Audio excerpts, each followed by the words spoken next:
7-footer Frenchman Alexander Sarr declined to work out for the Hawks, and he is going to the Wizards. Alex comes from a basketball family. His father was a professional player in Senegal. His brother Olivier plays for the Oklahoma City Thunder on a two-way contract. Elite combination of size, fluidity, and defensive instincts. And this now makes Sarr and Richeche the first ever duo born outside the United States to be drafted with the first 2 overall picks of an NBA draft. So Frenchman going 1-2 here so far in 2024. Sarr didn't want to work out for the Hawks. He goes to the Wizards at 2nd overall. Yeah, this is what Sarr wanted. He wanted to be with the Wizards, and the Wizards wanted Sarr. I mean, this is the player that many people feel like is the best prospect in this draft because he is an exceptionally mobile 7-footer and just super fluid. The way he can cover ground is going to be a critical asset in the way defenses are utilized in the modern NBA. The questions are with his physicality or lack thereof at this point and his offensive game. The people who are enthusiastic about his upside believe in the long-term shooting ability.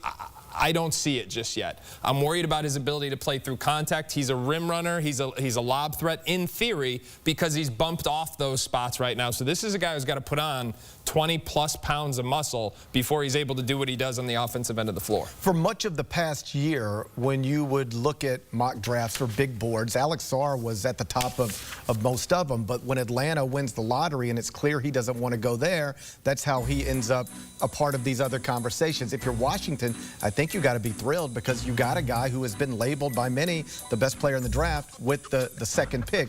But like Fink said, the shooting from the perimeter is going to be the swing skill.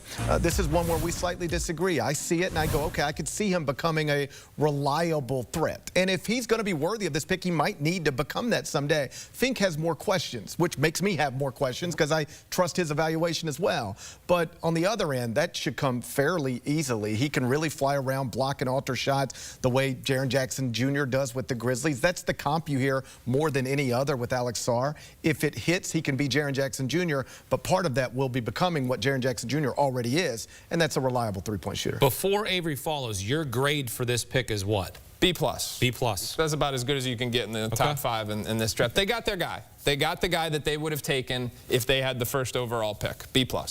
I think he's a combination of Rudy Gobert and Kristaps Porzingis as he continues to mature and develop. I think, as Fink talked about, from a rim protection standpoint, I think he's very capable defensively. He shot 28% from 3 last year. He put up some pretty good numbers in those 2 games against G League at night. I think he had 44 points, 17 rebounds in both of those games. So, again, his rim running is going to be very important, especially for a young team. We'll see what happens with a guy like Kyle Kuzma if he's going to be teammates with Sarr. But I like this pick for Washington. And for now, the Wizards have 2 more picks in the 1st round. They made a deal with the Trailblazers, sending Denny Avdija to the Portland Trailblazers for Malcolm Brogdon and the 14th pick. They also have the 26th pick as well, at least for now, if no trades happen.